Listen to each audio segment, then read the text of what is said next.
tens teu coração mais alvo que a luz, foste limpo no sangue eficaz. Vive sempre ao lado do teu Salvador, pelo sangue que emana da cruz. Do pecado foste sempre vencedor, como foi teu bendito Jesus.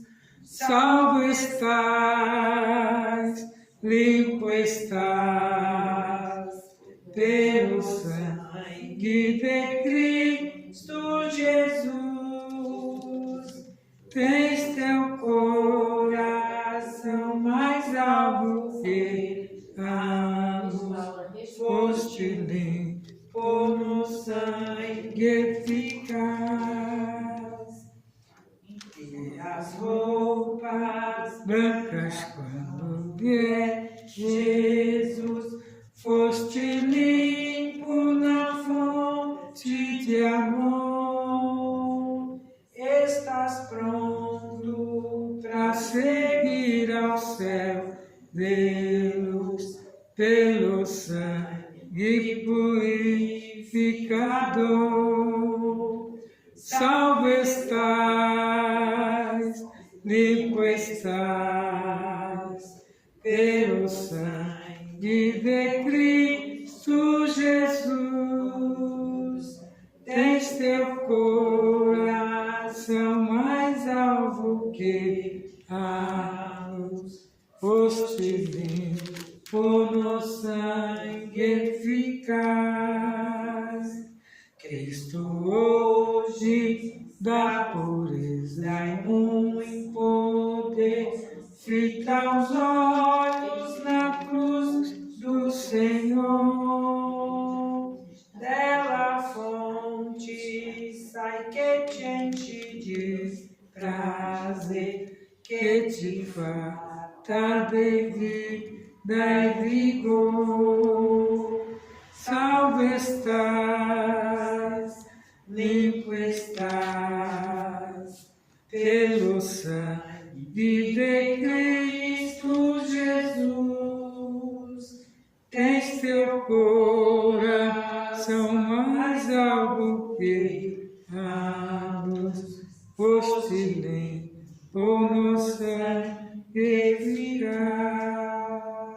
273, ainda louvamos a Deus.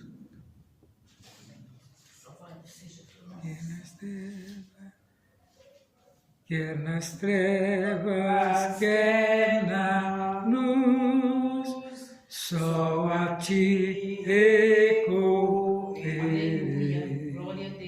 Só a ti, meu bom Jesus, e socorro acharei. Só a ti, meu Senhor, só a ti recorrerei. Só em ti, Salvador, um refúgio encontrarei. Quando lutas, pena e dor, neste mundo encontrar, eu te buscarei, Senhor, e virás me consolar. Só a ti, meu Senhor, só a ti recorrerei. Só em ti, Salvador, um refúgio encontrarei. Quando grande tentador a minha alma combater, pela graça do Senhor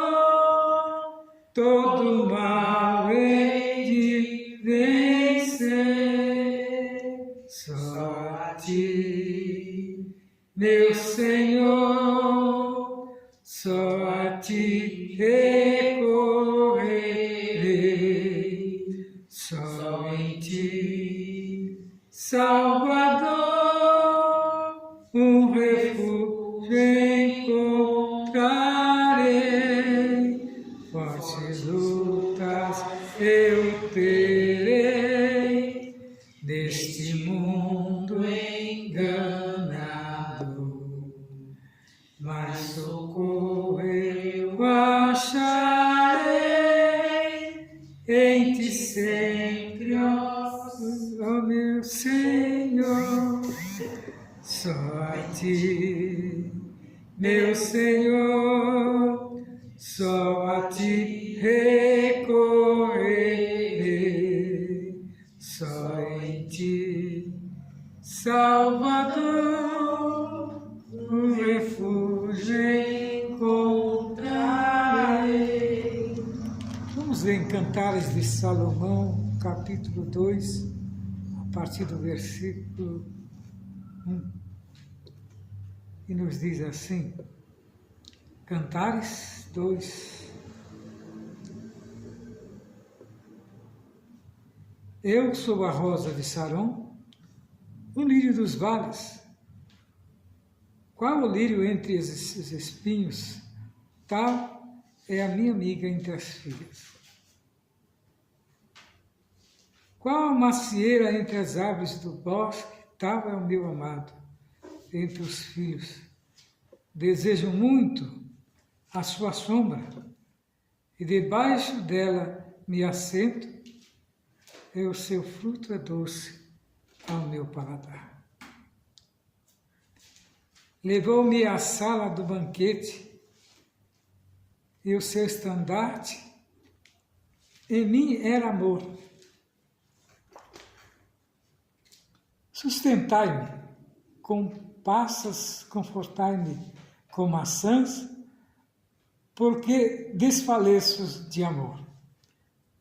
A sua mão esquerda esteja debaixo da minha cabeça e a sua mão direita me abrace.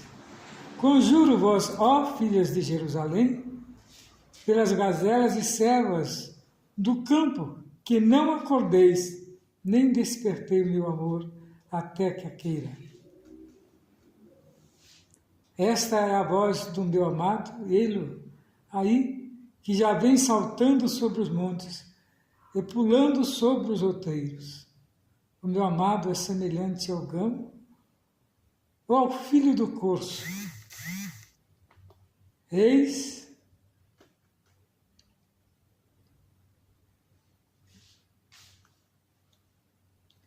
que está detrás da nossa parede, olhando pela janela, reluzindo pelas grades. O meu amado fala e me diz: levanta-te, amiga minha, formosa minha, vem, porque eis que passou o inverno,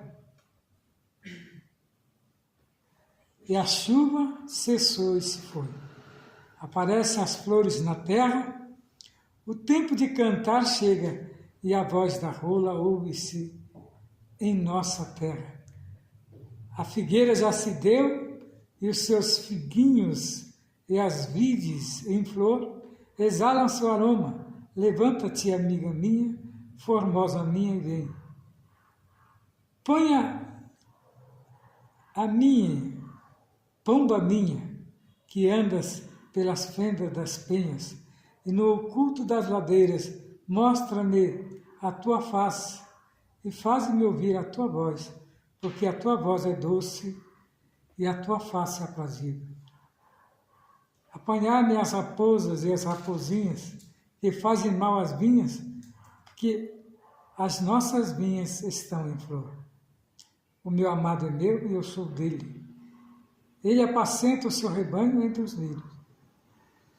Antes que refresque o dia e caia as sombras, volta, amado meu, e faze-te semelhante ao gamo, ou ao filho dos corços sobre os montes de Betrar. Nós vemos aqui um livro de Salomão, sabedoria como que ele expressava, né? E a profundidade em que Deus levava. Ele trazer esse relato,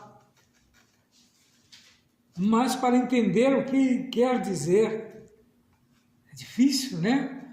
Mas eu vi um pastor já bem antigo, foi uns 20, 30 anos atrás. Ele disse que não existe livro melhor que reproduza o que é a Igreja de Cristo. Diz que não existe livro, porque tem pastores que falam que esse livro é um livro, como é que se diz? Erótico. Não é. Vai desde quando você quer levar para o lado. Pois é, eles adaptam a realidade. Mas é um crime, né? Tentar levar por esse lado. E a juventude leva. Leva, porque realmente a malícia da mente é muito grande. A juventude leva como se isso aqui fosse um livro pornógrafo, né? Nós vemos que não, aqui simboliza aqui ele trazendo de uma maneira, né? Como é que se diz mais? Metáfora, né? Ele faz como uma metáfora. Trazendo aqui o conhecimento e o amor, né? De Cristo para com a igreja e da igreja para com Cristo. E ele escreve como se fosse um romance, né? Um romance de Jesus para com a igreja. Então nós vemos que ele fala aqui e ele descreve que as esposas é como um lírio entre os espinhos. O que pode entender o lírio como os espinhos? Porque o lírio tem uma flor cheirosa, bonita, né? Mas quando ele está no meio dos espinhos, ele não destaca, né? Mas ele está lá. Ele destaca. Com a mesma beleza. Ninguém pode pegar. Quem que ela é mais pecada? Ninguém, né? O lírio é símbolo de pureza e da beleza natural. Desde os primeiros séculos da era cristã, a história de Salomão e a sua amada esposa é interpretada como uma alegoria sobre Jesus e a sua amada igreja. Ele é o lírio dos vales e ele também é comparado ao lírio.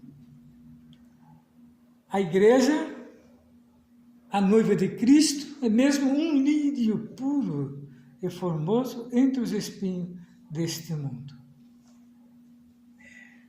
O lírio é o nome dado às flores do gênero Lilium. As palavras atingem normalmente, ele atinge de 1,20 m a 2 metros, é bem alto, né?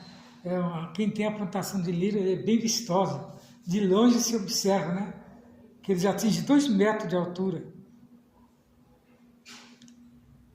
De acordo com a sua espécie, é uma flor exótica, muito mencionada na Bíblia. Representa a pureza e castidade e a inocência do cristianismo. E em outras religiões, o lírio é muito comum. E 90% dos buquês das noivas no mundo tem que ter um lírio. E ele destaca mesmo, né? Quando não, na própria, como é que se fala aquele? No arranjo da cabeça? No arranjo da cabeça, tem um nome. Só que eu não lembro. Aquele adorno que ela usa na... Grinalda. Grinalda, é isso. Mas põe no cabelo, né, pai? Não é na grinalda. Então, a Bíblia traz muitas importâncias do lírio. Vamos estar tendo algumas. O lírio é uma linda flor que possui um antigo símbolo de pureza. Sorte, casamento, doçura, inocência e pureza. Mas só que hoje se tornou como se fosse um adorno, e não é. Quando se usa aquilo, você está demonstrando o que você é.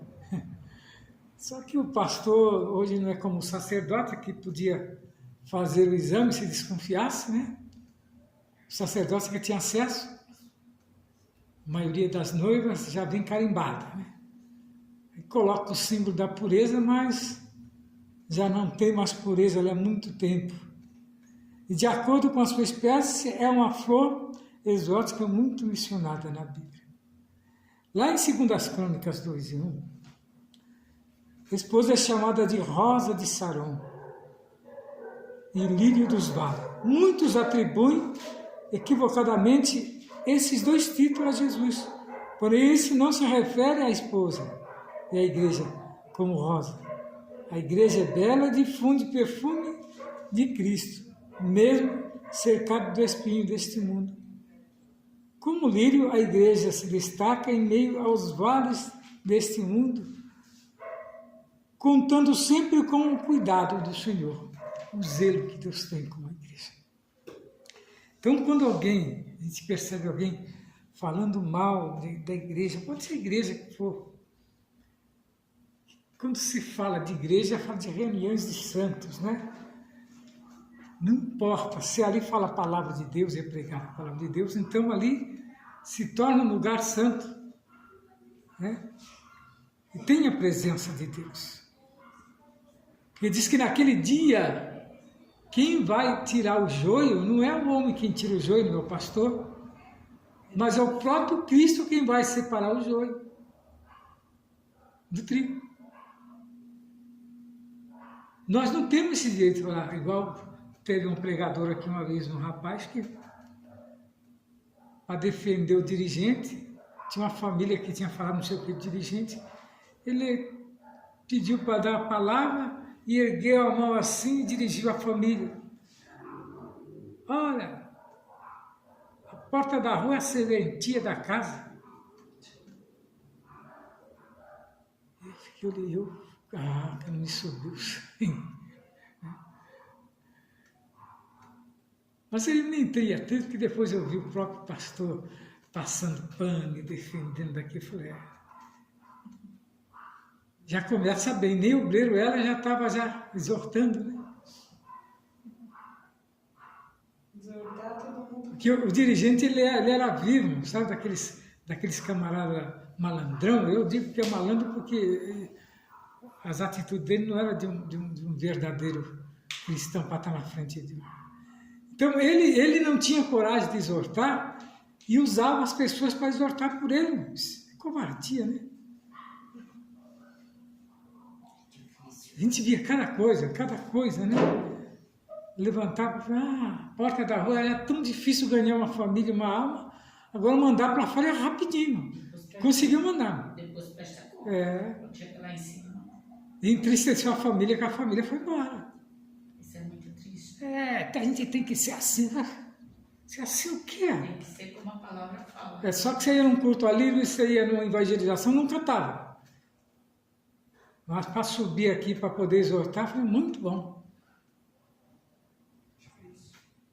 Então são pessoas que não estão preparadas. Mas esses daí, aqueles que estão na frente do trabalho, dão um jeito de passar pano e arrumar um jeito de dar uma credencial para o camarada. E depois acaba com a raça do camarada, porque ele não tem chamada, né? E vai se brigar com Deus lá. E aí, se você falar dos pequeninos de Deus, qualquer vida que a gente jogar da igreja para fora, nós vamos ter que dar conta, que vai ser cobrado, a Bíblia diz. Ai daquele que negar um copo de comida, ou um prato de comida, ou um copo d'água para um dos pequeninos. Né? Pequeninos são aqueles que, né, estão precisando de ouvir a palavra, em vez de ouvir a palavra, de exortação. Então, são pessoas que não procuram se preparar também para poder. E nunca querem. Eu incrível é que procurava nos cultos de doutrina, ou quando ia ter alguns estudos, eles dificilmente estavam. Também. A igreja não tinha ensinamento, né? Aí teve um dia que ele teve a coragem de falar na Santa Sé, irmão, tem muitos que vêm o mês inteiro, mas tem uns que vêm 3, 4 vezes no mês e vale por 2 meses. Passando pano, né? Passando pano para... Não, ele queria justificar que esse irmão ele aparecia de vez em quando, entendeu? E quando aparecia era para exortar. Ele já chegava exortando. Então, para os irmãos não achar ruim da exortação, ele falava isso. Então, a igreja ela tem que ter o seu cuidado, né? Como Cristo aqui amou a igreja, E ela não é para ser maltratada. Não é para ser maltratada. Salomão escreveu que o esposo pastoreia entre os lírios. Jesus Cristo é o sumo pastor e bispo da nossa alma. Pedro fala disso lá em Pedro 2,25, Apocalipse 1, do 12 ao 13. Nós vemos que João contemplou Jesus no meio dos castiçais de ouro que representam as igrejas. Como pode alguém duvidar, né? Em Oséias 14:5, o próprio Senhor faz a seguinte promessa ao seu povo: eu serei para Israel como o orvalho, e ele florescerá como lírio, e espalhará suas raízes como o cedro do Líbano.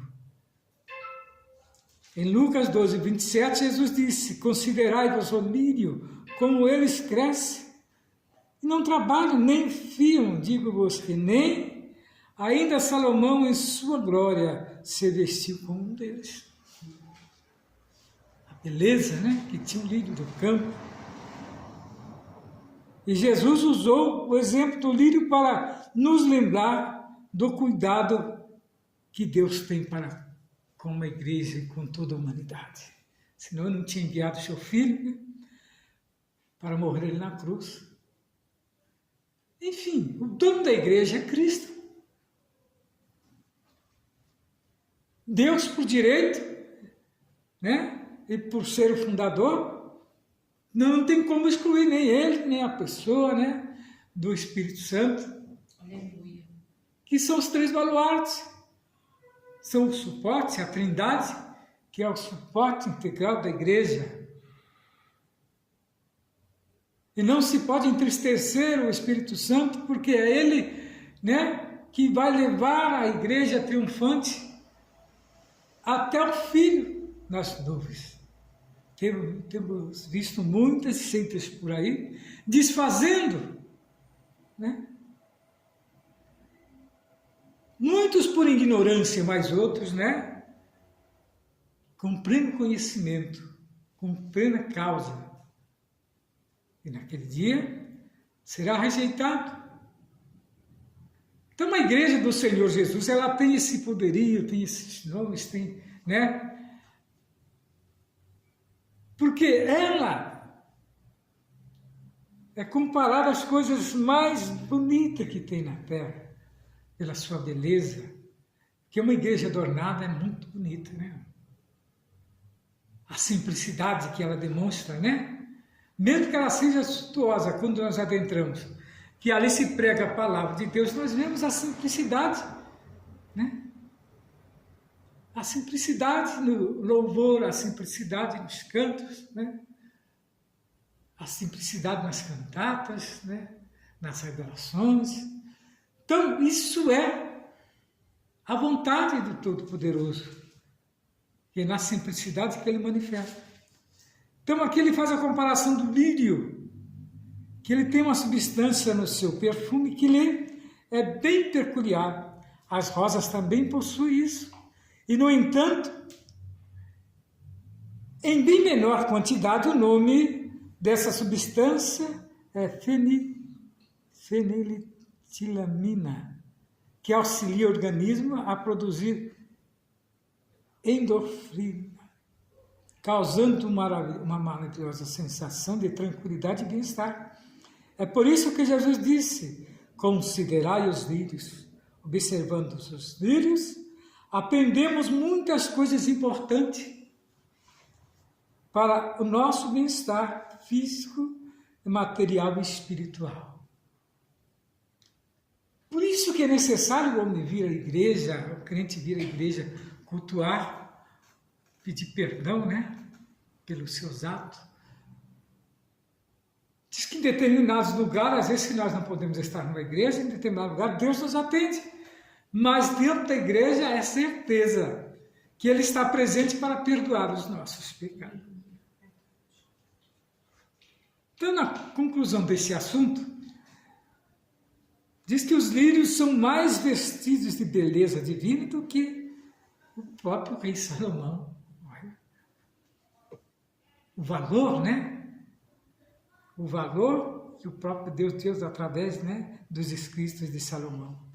E nos revelam os cuidados e a eleição que o nosso Deus tem para com o seu povo, que habita no meio dos espíritos, dos espinhos deste mundo. Então a igreja tem esse poderio. E ela é comparada lá em Mateus 6, do 28 ao 29, fala do sofrimento da igreja, mas ela não perde a sua essência, a sua beleza. Que coisa, né? Os irmãos já repararam que por mais simples que seja um grupo de crentes cantando e falam das coisas de Deus, eles destacam no meio da multidão. Estava vendo um vídeo, né? Já fazia tempo que eu não via uma igreja, eu não sei se era uma igreja, só se reuniram todos os crentes, todo mundo uniformizado, e a parte do louvor, cada um tinha um pandeiro daquele, ia na frente o pombo tocando e um baixo, já tinha uns 3 instrumentos. Como que destacava aqueles crentes todos, né, vestidos com a camisa branca, com dizer na frente, e todo mundo, e o caminhão atrás, anunciando. Eles fazem isso muito no norte, né? Né? No norte que eles fazem muito. Rio de Janeiro também tem, né? Rio de Janeiro tem bastante. Então aqui nós vemos, né, a igreja na sua simplicidade, na sua essência, né, trazendo o convite. As irmãs do ciclo de oração, quando acaba o ciclo de oração, elas vão pela rua, cantando e profetizando para quem acha pelo caminho. Eu vi muito isso no Nordeste, muito lindo. São pessoas corajosas que a gente não tem, né? Não se vê muito. Debaixo da graça. Muito lindo. Então são isso, a igreja é isso, a igreja ela tem o seu poderio, né? E que o Senhor venha abençoar grandemente nós nessa noite. Vamos estar ouvindo mais uma porção da palavra com a missionária. Que o Senhor venha abençoar grandemente a cada um nesta noite. Salve a igreja com a paz do Senhor. Amém. Eu louvo a Deus por esse momento que o Senhor está nos concedendo para falar do seu amor, né? Para falar da sua grandeza. O pastor trouxe uma palavra aqui gloriosa sobre a igreja e eu vou ficar aqui em Isaías, capítulo 2, começando do verso 12 em diante, que diz assim: porque o dia do Senhor dos Exércitos será contra todo o soberbo e altivo e contra todo o que se exalta, para que seja abatido. Contra todos os cedros do Líbano, altos e sublimes, e contra todos os carvalhos de Bazã. Contra todos os montes altos, e contra todos os outeiros elevados, contra toda a torre alta, contra todo muro firme, contra todos os navios de Tarsis e contra todas as pinturas desejáveis. E a altivez do homem será humilhada, e a altivez dos varões se abaterá, e só o Senhor será exaltado naquele dia. Todos os ídolos totalmente desaparecerão. Então os homens se meterão nas cavidades das rochas, nas cavernas da terra, por causa da presença espantosa do Senhor, e por causa da sua glória e da sua majestade, quando ele se levantar para assombrar a terra. Naquele dia os homens alcançarão as toupeiras e os mocegos, os seus ídolos de prata e os seus ídolos de ouro, que fizeram para antes eles se prostrarem. E meter-se-ão pelas fendas das rochas e pelas cavernas das penhas, por causa da presença espantosa do Senhor, e por causa da sua glória, da sua majestade, quando ele se levanta para assombrar a terra. Afastai-vos, pois, homens, cujo fôlego está no seu nariz, porque em que se deve ele estimar? Porque eis que o Senhor Deus dos exércitos tirará de Jerusalém, de Judá, o bordão e o cajado, e todo o sustento de pão e toda a sede de água. O valente e o soldado, o juiz e o profeta, o adivinho e o ancião, o capitão de 50 e o respeitável com conselheiro e o sábio entre os artifícios e os eloquentes. Até aqui. Aqui fala da soberba, né? O que Deus vai fazer, o perigo da soberba do homem. Isaías afirma, porque o dia do Senhor dos Exércitos será contra o soberbo e o altivo, contra todo que se exalta, para que seja abatido. A Bíblia mostra que através de exemplos práticos, grande perigo da soberba, o fim trágico de monarcas arrogantes, disciplinas de vinda imposta, pessoas altivas e prepotentes, nos adverte que Deus não suporta pessoas soberbas.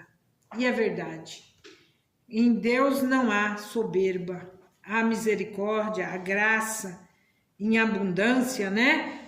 O soberbo e o arrogante do rei Herodes e o rei Agripa, neto do rei Herodes, o grande, morreu comido de bicho porque não deu glória a Deus. O audacioso rei Nabucodonosor, imperador da Babilônia, foi comer capim com os animais do campo e foi cometido de uma insanidade mental, porque não deu glória devida a Deus. O arrogante rei Senaqueribe, imperador da Síria, voltou para sua terra humilhado e derrotado por afrontar o Deus vivo, vindo a ser morto em casa pelos seus próprios filhos por causa da sua altivez de espírito. O que é que Deus não faz para abater o homem soberbo ou a mulher soberba, né? Deus tem sua maneira de trabalhar, de corrigir os nossos erros, né? As nossas falhas. E estes homens, por ter um lugar de posição, eles achavam que eles podiam tudo. Podia afrontar, podia falar o que queria. Às vezes é o que a pessoa não entende. Por ser um servo de Deus simples, por ser um servo de Deus humilde, tem pessoas que humilham, fala o que quer falar, né? Eu lembro de uma certa vez, eu acompanhando uma pessoa para pregar, e chegando naquela igreja, aquela irmã pregou muito bem. Deus usou a vida dela, foi uma coisa gloriosa. E tinha um pastor no púlpito, ele virou para ela e disse, se tu fosse um homem, tu tinha pregado muito. Olha, porque ela era uma mulher, para ele ela não tinha pregado nada. Mas se ela fosse um homem, ela tinha pregado muito. Estava vivendo no Velho Testamento ainda. Né? Então, a gente vê assim a soberba do ser humano e não aceitar aquilo que Deus levanta, né? Deus levanta quem Ele quer levantar para pregoar a sua palavra, para dizer que Ele é o Salvador, que Ele é o Libertador. E tem pessoas que criam uma empatia com o servo de Deus e ele peca por isso, porque verdadeiramente Deus é o dono da obra e Ele é aquele que usa quem Ele quer, da maneira que Ele quer, dando a sabedoria que Ele quer, e Ele vai usar conforme a sua vontade, o seu querer. E não adianta a pessoa se levantar, porque Deus vai continuar operando de maneira gloriosa na vida daqueles que Ele chama para uma obra. E aquele que se acha que é muito grande por ter uma posição, Deus faz como fez que esse rei aqui, deu insanidade mental, foi comer capim, virou animal, porque não rendia glória ao nome do Senhor. É muito perigoso não honrar o nome do Deus Altíssimo. É muito perigoso tratar um Deus poderoso de qualquer maneira. Vai ter penalidade para cumprir. Aqui fala que quando ele vir, ele vai assombrar a terra, né?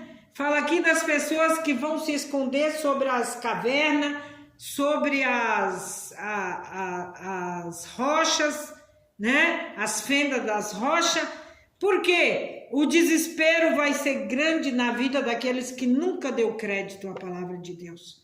O evangelho está sendo pregado, o evangelho está sendo anunciado e as pessoas estão brincando. As pessoas acham porque tem uma casa bonita, porque tem um bom carro, porque tem uma boa conta bancária, isso vai garantir a salvação. Não, não garante. Salvação é garantida pelo sangue derramado de Jesus na cruz do Calvário. E não tem dinheiro que compra a salvação, mas só o sangue de Jesus, a sua morte vicária na cruz. E quantas pessoas que não querem reconhecer isso? E quantas pessoas que são incrédulas à palavra de Deus e lê a palavra de Deus debochando. Tem uns que rasga a página da Bíblia e faz coisas horrorosas, mas todas essas pessoas já teve a sua punição, viu? Porque com Deus não se brinca. Com Deus nós temos que honrá-lo, adorá-lo, bendizer o seu nome. Mas quantas pessoas que não querem isso para a sua vida, né? Golias, o gigante, ele se mostrou soberbo e altivo, desafiando os soldados de Israel e acabou caindo pelas mãos de um tenro e simples jovem pastor de ovelha chamado Davi. Olha aí, se sentia tão poderoso, tão cheio de força e caiu por terra pela mão de um pastor de ovelha, né? E aqui nós vemos que verdadeiramente o Senhor é exaltado, atenta para o humilde, mas o soberbo ele conhece de longe. Ele sempre vai atentar para o humilde e vai conhecer o soberbo a longa distância. Só pelo o seu nariz empinado, né? Já dá para ver. Às vezes a gente chega nos lugares e as pessoas olham a gente de cima para baixo, né? Como se a gente não fosse nem um ser humano. E a gente que tem Deus no coração, você tem um discernimento, você se cala, porque não é algo para você revidar. Mas é algo para você deixar nas mãos daquele que tudo pode. Na mão daquele que tudo faz, que a seu tempo virá a cobrança de Deus. É certo que quando a cobrança de Deus chega e a gente começa a presenciar, a gente tem vontade até que o quadro se mude. Mas Deus não é como nós não, né? Deus, ele tem uma forma de trabalhar na vida do ser humano e ele vai agir de uma forma que ele não vai se arrepender, mas ele vai tratar com o ser humano que precisa ser tratado. A Bíblia afirma, vindo o soberbo, virá também a afronta, mas com o humilde está a sabedoria. Salomão também afirma que a soberba procede à ruína, a altivez do espírito procede à queda. O sábio Salomão ainda afirma que a soberba do homem o abaterá, mas o humilde de espírito obterá honra. O próprio Nabucodonosor reconheceu que Deus pune as pessoas soberbas, dizendo: agora, pois, eu, Nabucodonosor, louvo e exalço e glorifico o Rei dos céus, porque todas as suas obras são verdades e os seus caminhos juízes, e pode humilhar aos que estão na soberba. Olha, esse é um testemunho da boca de quem foi provado, de quem pastou lá no campo virando um animal, né? Porque ele mesmo, Nabucodonosor, testemunha com a sua própria boca, dizendo que o Senhor, ele pode humilhar aos que andam na soberba. Então, se você anda aí na soberba, toma uma direção de humildade, né? Porque você vai ter que encontrar com o dono de tudo. E o dono, ele põe cada um em seu devido lugar. O apóstolo João escreve dizendo: porque tudo que há no mundo, a concupiscência da carne, a concupiscência dos olhos, a soberba da vida, não é do Pai, mas do mundo. Tá vendo? Então, tudo que é soberba, tudo que é altivez, isso não vem do céu. Isso vem do mundo. E hoje nós estamos no mundo da pessoa que come ovo e rota caviar, né? Ele come ovo, mas ele rota caviar, né? E ele ainda faz questão de, quando ele tem um dinheirinho que ele vai comer um prato melhorzinho, ele ainda filma e põe nas redes sociais, né? Para dizer, olha como eu estou. Mas isso é tudo passageiro, isso é coisa do mundo. Essas competições são coisa da carne, são coisa mundana. Mas o que vem do céu é glorioso, é maravilhoso, é poderoso, porque verdadeiramente Deus, Ele nos ensina a sermos humildes, mas como a pessoa está no mundo, Ele quer pisar mesmo de forma violenta sobre o seu próximo. A conclusão desta palavra: portanto, vale a pena deixar toda a soberba, arrogância de lado e aprender com Jesus Cristo a ser humilde de coração. Salomão ainda afirma que melhor é ser humilde de espírito com os mansos do que repartir os despojos com os soberbos, né? Quantas pessoas repartindo a sua riqueza com outro que já é rico? Reparou isso? Dificilmente a pessoa quer repartir com o que não tem, com o que precisa, né? Mas ele reparte às vezes com aquele que é rico igual ele, porque ele não para quê? Para que o pobre precisa? Eu conheço pessoas ricas que ele acha que o pobre não pode ter uma casa boa, o pobre não pode ter uma roupa boa, o pobre não pode comer determinadas coisas, o pobre não pode ter seu momento de lazer, o pobre não pode nada. O pobre só tem que trabalhar. É escravo. Você tem que chegar. Eu fico assim com o coração partido de ver como as pessoas são. Você tem que chegar naquela hora de trabalho, sair às vezes horas a mais do seu horário de trabalho, e um dia que você chega atrasado, você é tão humilhado, você é tão cobrado, que você fala assim, que mundo é esse? Né? É um mundo de escravidão. A escravidão continua. Mudou os tempos, mas a escravidão continua, né? Você tem que estar ali mostrando que você está ali cumprindo, e se você não fizer, manda você embora, acabou, né? Eu tenho uma filha que ela passou por uma cirurgia, e ela pegou atestado da cirurgia para se recuperar. E ela disse que a encarregada lá do serviço dela disse, olha, você está cotada para ser mandada embora por causa dos seus atestados. Quer dizer, a pessoa fica doente, passa por uma cirurgia, ela não pode se recuperar, ela tem que voltar ao trabalho, senão ela perde o emprego.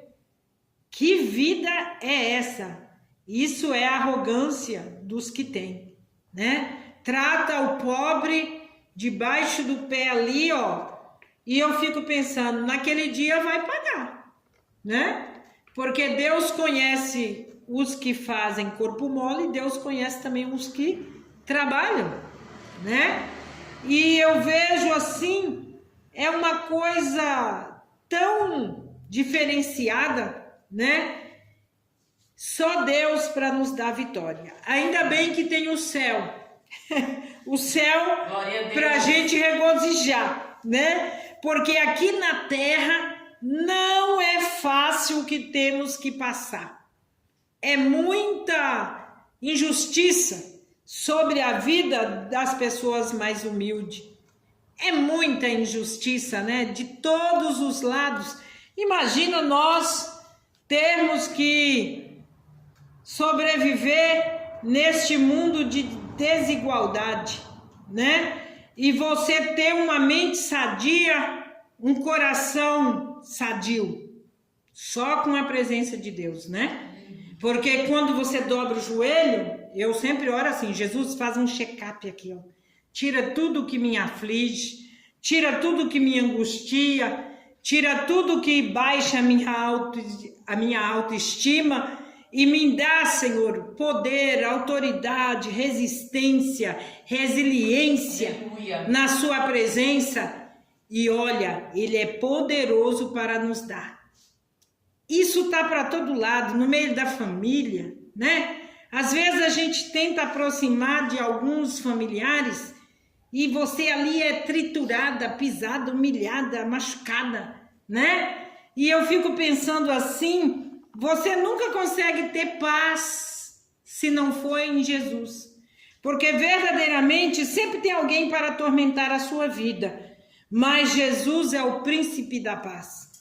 Então, quando a gente sente essa falta de paz, é só dobrar diante dele, derramar, contar para ele. Eu falo, o maior psicólogo é Jesus. Você conta tudo e ele nunca te dá invertida, mas ele te ouve de uma forma carinhosa, como um amigo, mais chegado do que um irmão. E ele vai te dar a vitória necessária que você precisa, né? E a palavra de Deus diz que os humilhados serão exaltados. Serão. Vamos ser exaltados um dia por aquele que nos vê, aquele que nos contempla, aquele que segue a nossa vida diária diante da sua presença.